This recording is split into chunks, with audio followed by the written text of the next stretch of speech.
ഇത് റിവ്യൂ ചെയ്യണം, ഇത് എത്രയും പെട്ടെന്ന് നിരോധിക്കണം. ഇതിനകത്ത് രാജ്യത്തിന്റെ ഈ വയലൻസ് വിറ്റ് കാശാക്കിയ പണം തിരിച്ചു പിടിക്കണം. ആ പണം മുഴുവൻ സെൻട്രൽ ഗവൺമെന്റ് അറ്റാച്ച് ചെയ്യണം. ജീവിതകാലം മുഴുവൻ സർവീസിലിരുന്ന് പോക്കൃത്തനങ്ങൾ കാണിച്ചിട്ടുള്ള ഒരുത്തൻ ഇപ്പോ യൂട്യൂബ് നടത്തിയിട്ട് പറഞ്ഞോണം കേൾക്കാൻ.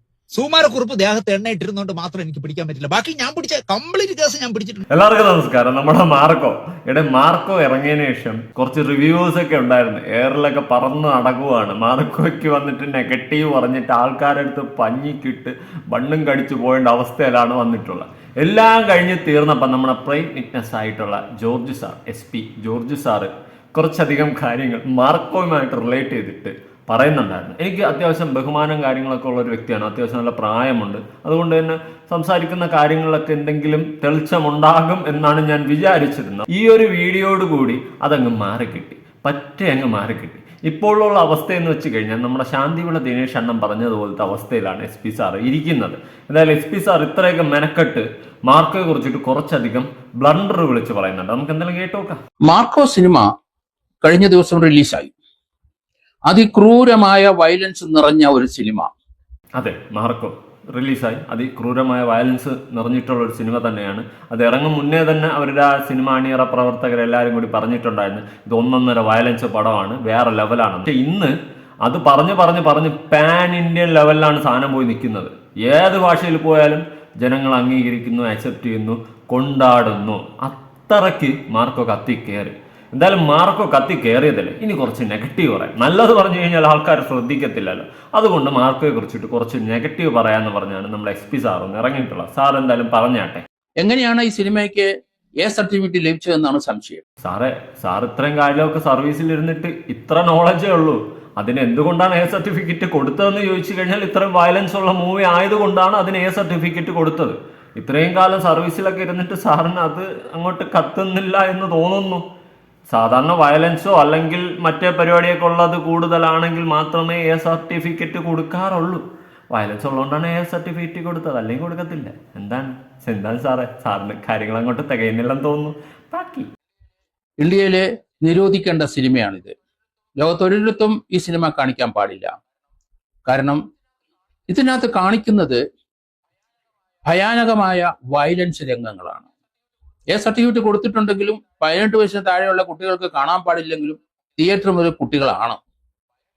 18 വയസ്സായാലും ശരി, മുതിർന്ന ആൾക്കാരായാലും ശരി, അവർ പോലും കാണാൻ പാടില്ലാത്ത സിനിമ തന്നെ. ഇന്ത്യയിൽ മാർക്കോ നിരോധിക്കണം. 18 വയസ്സായിട്ടുള്ള കുട്ടികൾ കാണാൻ പാടില്ല എന്ന് തന്നെയാണ് ഡിസ്ക്ലൈമറായിട്ട് തന്നെയാണ് ആ പടം ഓടിക്കുന്നത്. അതുപോലെ തന്നെ മുതിർന്നവർക്ക് കാണാൻ പറ്റിയ പടം തന്നെയാണ്. വയലൻസ് എന്ന് പറഞ്ഞ് തന്നെയാണ് ആ സാധനം പ്രൊമോട്ട് ചെയ്തിട്ടുള്ളത്. ഇത് അറിഞ്ഞിട്ടും കയറി കാണുന്നവന്മാർക്ക് ത്രാണിയില്ലെങ്കിൽ എനിക്കൊന്നും പറയാനില്ല. അല്ലാണ്ട് തിയേറ്ററിലെ ഫാമിലി മൂവിയാണ്, കുടുംബമായിട്ട് വന്നിരുന്ന് കാണണം, കുട്ടികൾ അടക്കം വന്നിരുന്ന് കാണണം എന്ന് പറഞ്ഞല്ല ആ മൂവി അവർ പ്രൊമോട്ട് ചെയ്തിട്ടുള്ളത്. ഇതെല്ലാം അറിഞ്ഞു വെച്ചുകൊണ്ട് കയറിപ്പോയി കാണുന്നുണ്ടെങ്കിൽ അവർക്കൊന്നും ചെയ്യാൻ പറ്റത്തില്ല പൊന്നു മക്കളെ. സാറ് ഈ പടം നേരെ ഒന്നും കണ്ടിട്ടില്ലെന്ന് തോന്നുന്നു. ഇനി അഥവാ കണ്ടിട്ടുണ്ടെങ്കിൽ തന്നെ ഇതുപോലത്തെ ഒരു പടം നമ്മൾ മലയാളികൾ വെയിറ്റ് ചെയ്തിരുന്ന സാധനമാണ്. ഇങ്ങനത്തെ ഒരു പടം മലയാള സിനിമയിൽ നിന്നും എന്ന് വരുമെന്ന് പറഞ്ഞ് കാത്തിരുന്ന് അവസാനം ഉണ്ണിയണ്ണൻ തന്നെ കൊണ്ട് ഇറക്കി. എന്തായാലും പടം കലക്കാനായിട്ട് പോകുന്നുണ്ട്. അതിൻ്റെ ഇടയ്ക്ക് ഈ ഡൊമക്സ് അടിച്ചിട്ട് ചാകാതെ 1-2% കീടാണുക്കൾ കാണുമല്ലോ, അതുപോലെ ചില ആൾക്കാർ വന്ന് കിടന്ന് കുരയ്ക്കാറുണ്ട്. അതൊന്നും മൈൻഡ് ചെയ്യാതെ ആ പടം മുന്നോട്ട് കൂടുതൽ ഉയരത്തിലോട്ട് പൊയ്ക്കൊണ്ട് തന്നെ ഇരിക്കുകയാണ്. ഇന്ന് തമിഴ്നാട്ടിൽ റിലീസായിട്ടുണ്ട്. ഇനി അവിടുത്തെ റെസ്പോൺസും കാര്യങ്ങളും നമുക്ക് നാളെയൊക്കെ കാണാം, അല്ലെങ്കിൽ ഇന്ന് തന്നെ കാണാൻ സാധിക്കും. ആൾക്കാരെല്ലാവരും കൊണ്ടാടുന്നത്, ഒരു മനുഷ്യൻ കുറ്റം പറയുന്നില്ല.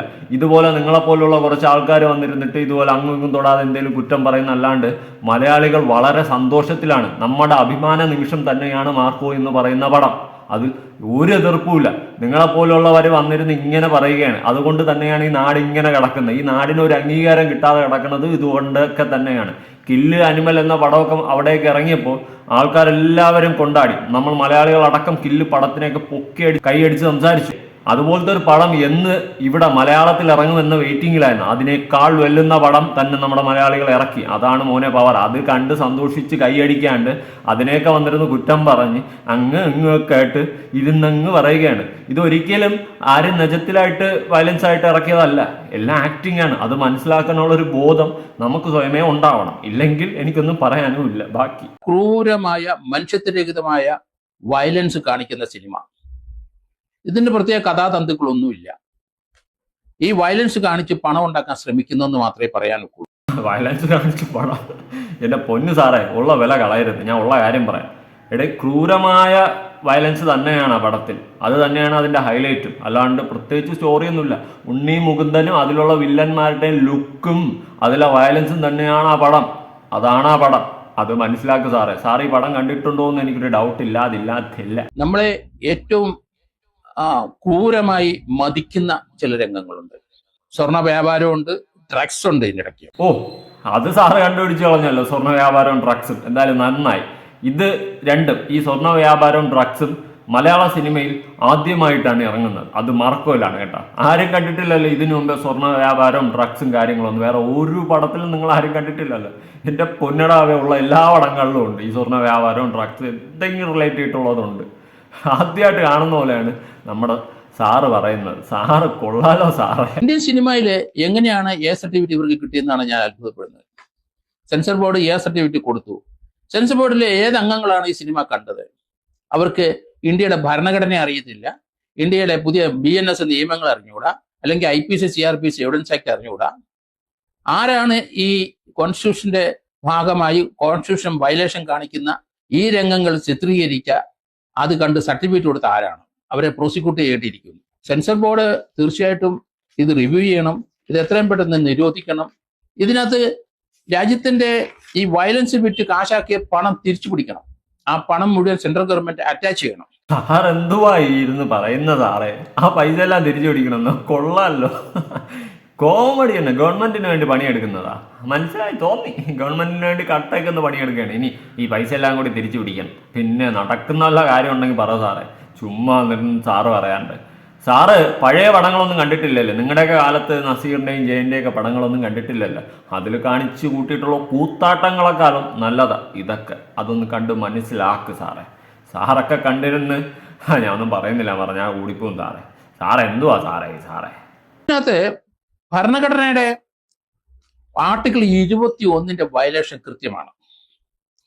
ഹ്യൂമൻ ഡിഗ്നിറ്റിയും ഹ്യൂമൻ സേഫ്റ്റിക്കും റൈറ്റ് ടു ലൈഫിനും എതിരായിട്ടുള്ള ചിത്രീകരണമാണ് ഇതിനകത്ത് നടക്കുന്നത്. അതുകൊണ്ടാണ് ഞാൻ പറഞ്ഞ ആർട്ടിക്കിൾ 21 വയലേഷൻ തന്നെയാണ്.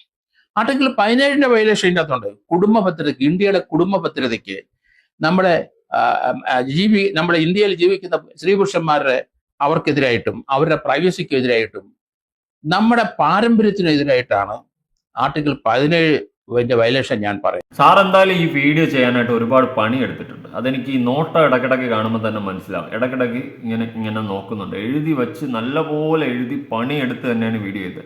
എന്തുവാ സാറേ, നമ്മുടെ കേരളത്തിൽ അഭിമാന നിമിഷമായിട്ട് നിൽക്കുകയാണ്. ഇനി ഇതിന് ഏതൊക്കെ അവാർഡ് കിട്ടാൻ പോകണമെന്ന് പോലും എനിക്കറിയത്തില്ല. അത്രയ്ക്ക് മലയാളികളും മറ്റ് നാട്ടുകാരും എല്ലാവരും ഏറ്റെടുത്ത് നിൽക്കുന്ന ഒരു ടൈമിൽ ഇതുപോലെ വന്നിരുന്ന് കീടത്തനങ്ങളൊന്നും വിളിച്ച് പറയാം സാറേ. എന്തുപോയത്? നല്ലത് കണ്ടാൽ നല്ലതെന്ന് പറയാനുള്ളൊരു മനസ്സ് കാണിക്കുക. എന്ത് അസൂയയുടെ പുറത്താണ് ഇങ്ങനെയൊക്കെ വിളിച്ച് പറയുന്നത്? നല്ലൊരു പടം, നമ്മൾ നല്ലൊരു ഫീലിങ്സിലേക്കാണ് മലയാളികളുടെ അഭിമാന നിമിഷമായിട്ട്. അതിനെ ഒരുമാതിരി പോയിട്ട് ചളവും കുളവും ആക്കിയിട്ട് എനിക്കിപ്പോൾ ഒന്നും പറയാനില്ല. ഇനി നമ്മുടെ ജഗദീഷ് അതിൽ അഭിനയിച്ച തന്നെയല്ല, അദ്ദേഹം കുറച്ച് കാര്യങ്ങൾ ഈ സിനിമയുമായി റിലേറ്റ് ചെയ്തിട്ട് ന്യൂസിൽ പറഞ്ഞിട്ടുണ്ട്. നമുക്കൊന്ന് കേട്ട് നോക്കാം. ഒരു കാരണവശാലും ഇത് വയലൻസിനെ പ്രോത്സാഹിപ്പിക്കുന്ന ഒരു ചിത്രമല്ല. ഞാൻ ആദ്യമേ തന്നെ എന്റെ അഭിമുഖങ്ങളിൽ പറഞ്ഞിട്ടുണ്ട്, 18 വയസ്സിന് താഴെയുള്ളവർ ഒരു കാരണവശാലും ഈ ചിത്രം കാണാൻ വരരുതെന്ന് ഞാൻ ആദ്യമേ റിക്വസ്റ്റ് ചെയ്യും. ഞാൻ ബേസിക്കലി വയലൻസിന് എതിരായിട്ടുള്ള ഒരാളാണ്. പക്ഷേ ഇത് കഥ ആണ് ഇതിന്റെ ഈ വയലൻസിനുള്ള ജസ്റ്റിഫിക്കേഷൻ. പിന്നെ വേറൊരു കാര്യം എന്ന് പറഞ്ഞാൽ ഇത് ആ രീതിയിൽ കലാസൃഷ്ടി എന്ന രീതിയിലാണ് ഇത്രയധികം വിജയിച്ചിട്ടുള്ളത്. ഇതില് ഒറിജിനൽ ബ്ലഡ് വീണിട്ടില്ല, ഒരു വയലൻസും ഇല്ല. ഇതിന്റെ ഷൂട്ടിംഗ് സമയത്ത് ആരെയും കൊന്നിട്ടില്ല, ആരെയും മർദ്ദിച്ചിട്ടില്ല. അപ്പൊ മർദ്ദിച്ചു എന്ന് തോന്നുകയാണ്, അത് അഭിനയിക്കുകയാണ്. കൊന്നു എന്ന് തോന്നുകയാണ്, മരിച്ചു എന്ന് തോന്നുകയാണ്. ആ തോന്നിപ്പിക്കലാണ് സിനിമയായിട്ട് കാണാൻ പഠിക്കണം. അല്ലാണ്ട് അതിന്റെ ഇടയ്ക്ക് വന്നിട്ട് മറ്റേടുത്ത പരിപാടി കാണിക്കല്ലോ സാറന്മാരെ. എനിക്കത് പറയാനുള്ളൂ. സിനിമയായിട്ട് കാണാൻ പഠിക്കണം. ഒരു സിനിമ നമ്മൾ എൻജോയ് ചെയ്യാൻ പറ്റിക്കഴിഞ്ഞാൽ അത് ആ സിനിമ എടുത്ത ആൾക്കാരുടെ വിജയം എന്ന് തന്നെയാണ്. ഒരു തിയേറ്ററിൽ പോയിട്ട് ഒരു പടം കണ്ട് നമ്മൾ ഇറങ്ങുമ്പോൾ നമ്മുടെ മനസ്സിലൊരു സംതൃപ്തിയും ഒരു ചിരിയും മുഖത്തുണ്ടെങ്കിൽ അത് ആ സിനിമാക്കാരുടെ വിജയമാണ്. അത് കണ്ട് കൈയടിക്കാണ്ട് എനിക്കൊന്നും പറയാനില്ല. നമ്മുടെ നാട് ചുമ്മാ അല്ല ഇങ്ങനെ പോകുന്നത്. നല്ലതെന്തെങ്കിലും കണ്ട അവിടെ പോയി കുത്തിത്തിരിപ്പുണ്ടാക്കും. എന്തെങ്കിലും ചീത്തകൾ കണ്ട തിരിഞ്ഞു പോലും നോക്കത്തില്ല, മൈൻഡ് ചെയ്യാതെ. നല്ലത് കണ്ട അവിടെ പോയി കുത്തിത്തിരിപ്പുണ്ടാക്കും. അതാണ് നമ്മുടെ നാട്ടുകാരുടെ ഒരു ഒരു പരിപാടി. ഇനി ശാന്തിവിള ദിനേശൻ എന്ന് പറയുന്ന വ്യക്തി ഈ പറയുന്ന SP സാറിനെ കുറിച്ചിട്ട് കുറച്ചധികം കാര്യങ്ങൾ പറയുന്നുണ്ട്. നമുക്കൊന്ന് കേട്ടു നോക്കാം. ചോക്കൂ, ഒരു ന്യായാധിപ സത്യസന്ധമായി മാത്രമേ കാര്യങ്ങൾ കൈകാര്യം ചെയ്യൂ എന്ന് വാശി പിടിക്കുന്ന ഒരാളിനെ പൊതുജന മധ്യത്തിൽ അല്ലെങ്കിൽ മലയാളിയുടെ മുന്നിൽ എങ്ങനെയെല്ലാം അപഹസിക്കാം. അതിനെല്ലാം ഈ പറയുന്ന മുൻ DSPയും അയാൾ SP എന്നൊക്കെ പറയും, മുൻ DYSP കാക്കിയിട്ടിരുന്ന കാലത്ത് ഒരുപാട് കേസുകളിൽ പ്രതിഭാഗം ആയിട്ട് കോടതിയിലെ കൂട്ടിക്കയറി നിൽക്കേണ്ടി വന്ന ആളാണ്. ഞാനൊരു ലൈവ് ചർച്ചയിൽ ഞാൻ അത് പച്ചയ്ക്ക് പറഞ്ഞു, നിങ്ങൾക്ക് കുംഭം തേനി ഭാഗത്തൊക്കെ, കമ്പം തേനി ഭാഗത്തൊക്കെ നിങ്ങൾക്ക് അവിഹിതമായി എത്ര സ്വത്തുണ്ടെന്നൊക്കെ ഞാൻ ചോദിച്ചു ഒരു ചാനൽ ചർച്ച, മനോരമയിലാണെന്നു. അപ്പൊ ഇയാള് അതിനെന്തൊക്കെ മറുപടി പറഞ്ഞ് പ്രോഗ്രാം കഴിഞ്ഞപ്പോ, വാർത്ത കഴിഞ്ഞപ്പോ ഇയാൾ ചാടി ഒഴിച്ച് ഒരു ഗ്ലാസ് കയ്യിലെടുത്തു, കുടിക്കാൻ വെള്ളം കൊണ്ടുവച്ചിരുന്ന ഗ്ലാസ്, എന്നെ എറിയാനായിട്ട്. ഞാൻ റെഡിയായിട്ട് നിന്ന് എന്തെന്നറിയാം, ഇയാൾ എറിയുന്നത് ഞാൻ കുനിഞ്ഞു കൊടുക്കും, ഗ്ലാസ് പോയി മലയാള മനോരമയുടെ ക്യാമറയുടെ ലെൻസിൽ കൊണ്ട് പൊട്ടിത്തെറിക്കണം. മനോരമയ്ക്ക് ഇത്രയും വേണമെന്ന് എനിക്ക് തോന്നി. പൈസ അയാളിൽ നിന്ന് വാങ്ങിക്കാല്ലേ ഉള്ളൂ, എൻ്റെ നല്ല വാങ്ങിക്കാം. ഞാൻ അയാളുടെ പറഞ്ഞത്, നിങ്ങളുടെ വിചാരം നിങ്ങൾക്ക് പ്രിയപ്പെട്ട ആരോ ആണ് കേരളത്തിലെ മുഖ്യമന്ത്രി എന്നാണ്. കേരളത്തിലെ മുഖ്യമന്ത്രി പിണറായി ആണോ? താ എന്നെ ഒരു പുല്ലും ചെയ്യില്ല, താ റിട്ടയർഡ് ആയ ഒരു പോലീസുകാരന് ചുണ ഉണ്ടെങ്കിൽ എന്റെ ദേഹത്തോടെന്ന് പറഞ്ഞു, തൊട്ടിരുന്നെങ്കിൽ ഞാൻ ചവിട്ടി കൂട്ടും. ഇങ്ങനെ ഒരു വിഷയമാണ്. പലപ്പോഴും എനിക്ക് വിയോജിപ്പുകളും കാര്യങ്ങളും ഉണ്ടായിട്ടുണ്ട് ഇദ്ദേഹം പറയുന്ന കാര്യങ്ങൾ. പക്ഷെ ഇവിടെ എനിക്ക് അത്ര വിയോജിപ്പ് തോന്നുന്നില്ല. പറയുന്ന കാര്യങ്ങളൊക്കെ കഴമ്പുള്ളതുപോലെ തന്നെയാണ് പേഴ്സണലി എനിക്ക് ഫീൽ ചെയ്തത്. ഇതെല്ലാം ബാക്കി ഇനിയാണ് ഹൈലൈറ്റ് സാധനം. ജീവിതകാലം മുഴുവൻ സർവീസിലിരുന്ന് പോക്കൃത്തനങ്ങൾ കാണിച്ചിട്ടുള്ള ഒരുത്തൻ ഇപ്പോ യൂട്യൂബ് നടത്തിയിട്ട് പറഞ്ഞോണം കേൾക്കാൻ. സുകുമാരക്കുറുപ്പ് ദേഹത്ത് എണ്ണയിട്ടിരുന്നോണ്ട് മാത്രം എനിക്ക് പിടിക്കാൻ പറ്റില്ല, ബാക്കി ഞാൻ പിടിച്ച കംപ്ലീറ്റ് കേസ് ഞാൻ പിടിച്ചിട്ടുണ്ടെന്ന് പറഞ്ഞു. ഇതുപോലെ പൊങ്ങച്ചമടിക്കുന്ന പുളു അടിക്കുന്ന ഒരു റിട്ടയർഡ് ഉദ്യോഗസ്ഥൻ, എനിക്ക് ഒരുപാട് പോലീസ് ഉദ്യോഗസ്ഥന്മാരെ റിട്ടയറായ ഒരുപാട് ആളുകളുമായിട്ട് എനിക്ക് സൗഹൃദമുണ്ട്. അത് കൊല്ലത്തും കോഴിക്കോട്ടും ഒക്കെ ഒരുപാട് പേരുണ്ട് എനിക്ക് സൗഹൃദം. ഞാൻ അവരുടെയൊക്കെ സംസാരിക്കുമ്പോൾ അവർ പറയുന്നതാണ് കേൾക്കാൻ, ഇയാൾ സർവീസിൽ ഇരുന്നപ്പോൾ കാണിച്ചിട്ടുള്ള കുഴപ്പങ്ങൾ. പക്ഷെ അയാൾ പറയുന്നത് എനിക്ക് ആകെ പിടിക്കാൻ പറ്റാതെ പോയത് ആ സുകുമാരക്കുറുപ്പിന് മാത്രമാണ്. അയാൾ ദേഹം മുഴുവൻ നല്ലെണ്ണയിട്ടിരുന്നു, അതുകൊണ്ട് പിടിക്കാൻ പറ്റില്ല, വഴുതി കളഞ്ഞു എന്നാണ് പറയുന്നത്. ഇതുപോലെ കള്ളം പറയുന്ന ഒരു യൂട്യൂബ് തുടങ്ങിയിട്ട് എന്തൊക്കെ പറയുന്നു എന്ന് ദൈവം തമ്പുരാനു പോലും അറിയില്ല ഇയാൾ പറയും. അങ്ങനെയാണ് ഇയാൾ മനോരമയിൽ വെച്ച് എന്നെ എറിയാൻ നോക്കി. എറിഞ്ഞിരുന്നെങ്കിൽ ആ ക്യാമറ പോകും, അത്രേ ഉള്ളൂ. എന്റെ ദേഹത്ത് കൊണ്ടിരുന്നെങ്കിൽ ഞാൻ ചവിട്ടി കൂട്ടുകയും ചെയ്തു. ഊക്കട്ട പീക്ക് എന്ന് തന്നെ പറയാൻ പറ്റും. കൊള്ളാം ദിനേശൻ സാറേ. എന്തായാലും മാർക്ക് ഇറങ്ങിയപ്പോൾ കുറെ എണ്ണത്തിന് അങ്ങോട്ട് വളഞ്ഞിരുന്ന് കുരു പൊട്ടിയിരിക്കുകയാണ്. ഇപ്പൊ മാർക്ക് കുറ്റം പറഞ്ഞ റീച്ചാണ്. എയറിൽ കയറിയാലും നാട്ടിൽ ചീത്ത വിളിച്ചാലും റീച്ച് ഷുവർ. അതുകൊണ്ട് കുറെ എണ്ണം ആ കൂട്ടത്തിൽ ഇറങ്ങിയിട്ടുണ്ട്. എന്തായാലും ഇതൊക്കെ കണ്ടിട്ട് നിങ്ങളുടെ അഭിപ്രായങ്ങളും കാര്യങ്ങളും ഉറപ്പായിട്ട് താഴെ കൊണ്ട് പുതിയ വീഡിയോ കാണാം.